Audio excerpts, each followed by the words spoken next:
I'm going to share 8 different places that I think you should be looking for right now. You know, sometimes I can't do 2 things at once. So I got this funny habit, man, where I'm like, am I putting up 8 fingers? Like, I got to check, you know, I got to check. Anyway, it's just a funny quirk. But so we're going to look at 8 specific areas that I believe are going to be the biggest opportunities in listings on the horizon, period. Okay, so if you're just like, man, Knolly, make it simple for me, just give me a few. And then what I want to talk about, John, is I want to talk about briefly, how do you know that a niche is right for you, okay? And then I've got a couple other points, you know, just small little nuggets that I want to share with people that I think would be very valuable. So in my book, page 179, I talk about niche, and I list some of the niches here. For sale by owners, expired, homes with pools is a niche, REO, bank owned, of course, luxury, homes on 1 or more acres, short sales, new construction, golf course communities, first-time home sellers, seniors, farm and ranch, 1-story homes, waterfront, condos, homes without buildings, divorce, probate, investment properties, land tracts, and so on. I have a guy right now that in our group, he owns 1acreplus.com, the number 1, acreplus.com. And that's what he specializes in. I had one of my clients reach out to me, and she was like, hey, I want to sell my property. What do you think? And it's on 10 acres. I could easily take the listing, but it's not really in my service area. So I called up Stuart Sutton. I was like, hey man, you know, you want to take this one? He's like, duh. If it's over an acre, I take it. I own 1acreplus.com. So guess what? When a seller has more than an acre and they see that this guy owns 1acreplus.com, immediately they think that he's going to do a better job than Knolly Williams at getting their home sold, right?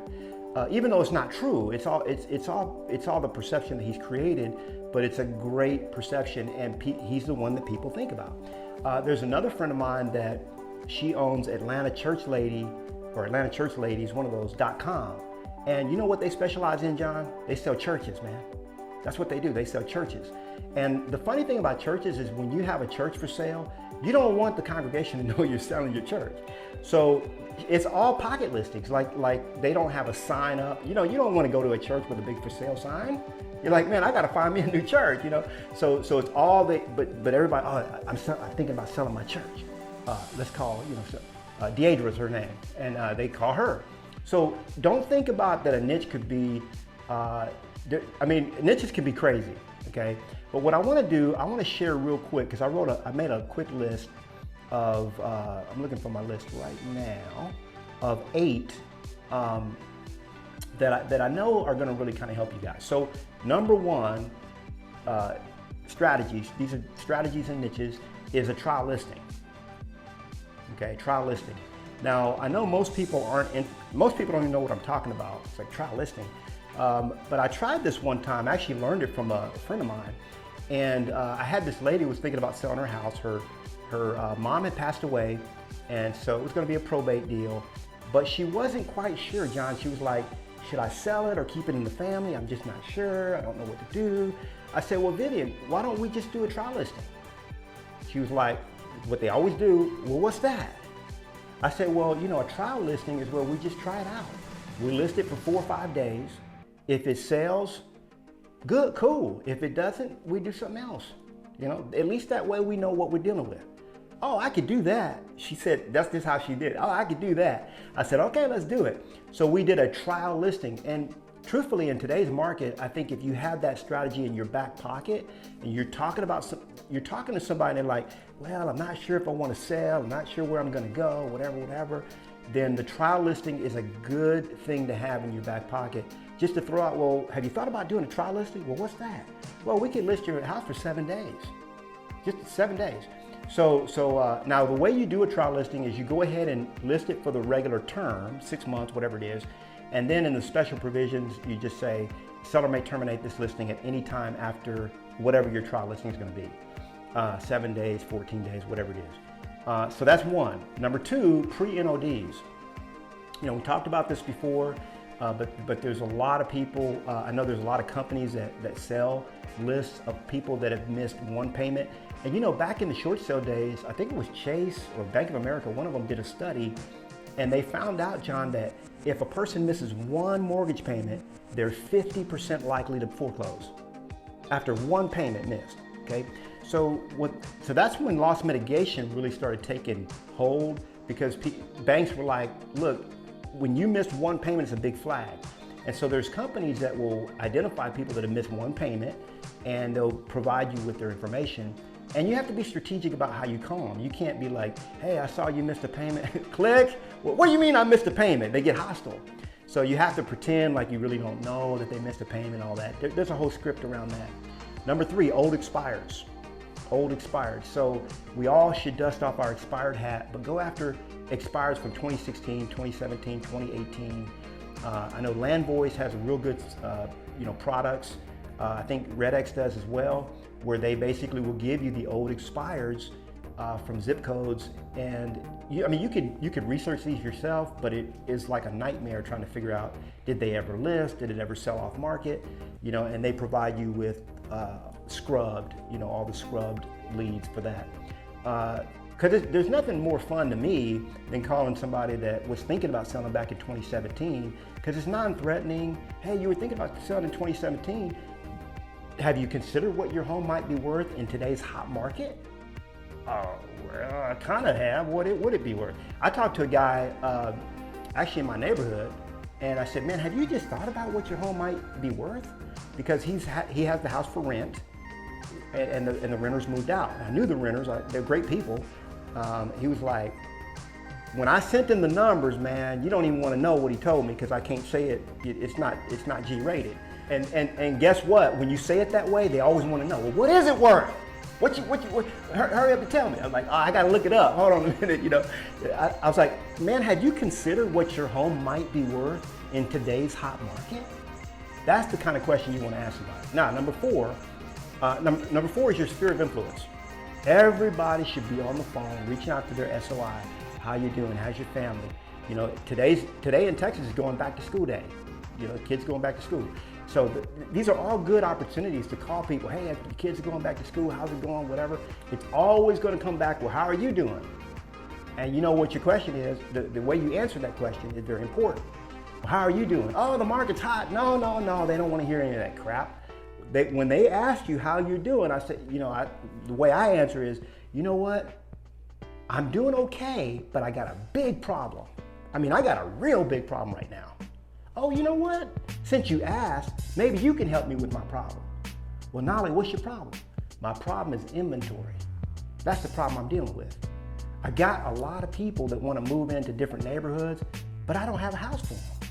I got to help these families. I really need to help these families. Since you asked, who do you know that's thinking about selling or buying, right? So you kind of turn that around. You got a big problem, inventory. Oh, maybe you can help me with this problem, right? So that's your SOI. That's the script around that. Number 5, probate. Okay, probate. For whatever reason, there's a lot of souls, and we're talking in the millions, that have chosen to leave the planet. See, I look at it like this, John. We come in like a flock of birds, man. I came in this planet in 1970, okay? And I came in with a whole lot of other people, and we come in the planet like a flock of birds, and we kind of leave like that, you know what I'm saying? And so there's a lot of people choosing to leave the planet within the next couple of years. That's called probate. A lot of those people will have a piece of real property that they need to liquidate. And if you're a probate specialist, then you could be the person that they trust with that. Number 6, divorce. Okay, divorce. Now, one thing, John, the pandemic has done is it's gotten a lot of couples working closer together and being together more often than they're used to being together. That's what the pandemic's done. Now, what it's done is 2 things. Number 1, it's helped a lot of families grow closer than they've ever been before, bonded closer. Number 2, man, we got a lot of people that don't like each other. And they realize that I thought I didn't like you, but now I know I don't like you. I know, So we got some divorce situations happening at record numbers, okay, record numbers. And that's continuing. That's going to continue for the next 3, 4, 5 years as this continues. I had a relocation situation where I got the listing, and I just had to pull it off the market because the guy's company said, you know what, with this new variant coming out, they moved him to San Jose already, man, from Austin. They said, you know what, this new variant's out. We're just gonna shut down corporate headquarters indefinitely. We're done. We're not playing this game anymore. Go back to Austin. So you're seeing a lot of stuff like that's happening, where people are going to be working more and more from home, and divorce is going to be a thing. Number 7, circle prospecting. This is big. Circle prospecting.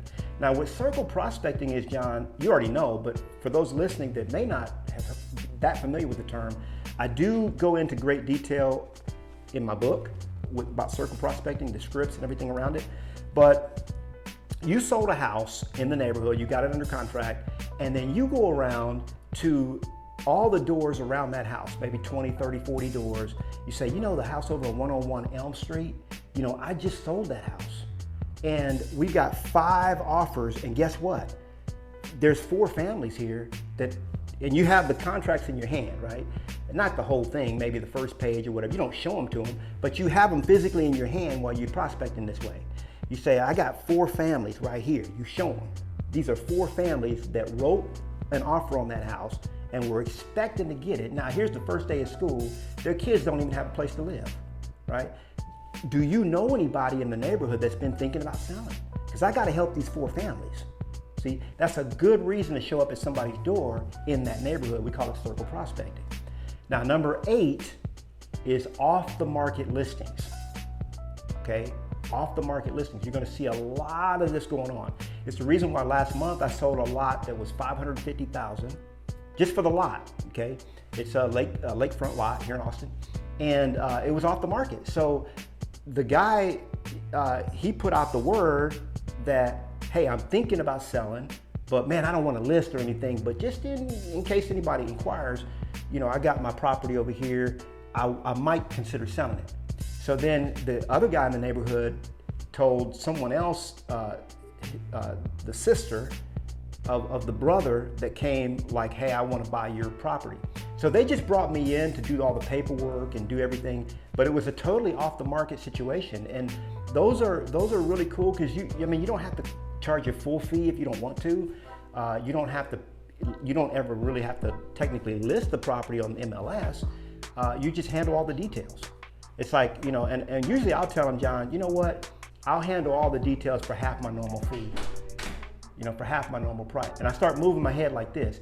See, whenever you want somebody to make a decision, and it's the right decision for them, they might be kind of slow on it. I say, you know what, John? Normally on a $500,000 lot like this, I charge $15,000. Yeah, and sometimes on lots I charge even more because it's a lot. It takes more to market. I might charge 10%. Okay, so on a lot like this, I might charge $20,000, $25,000. That's what I normally charge.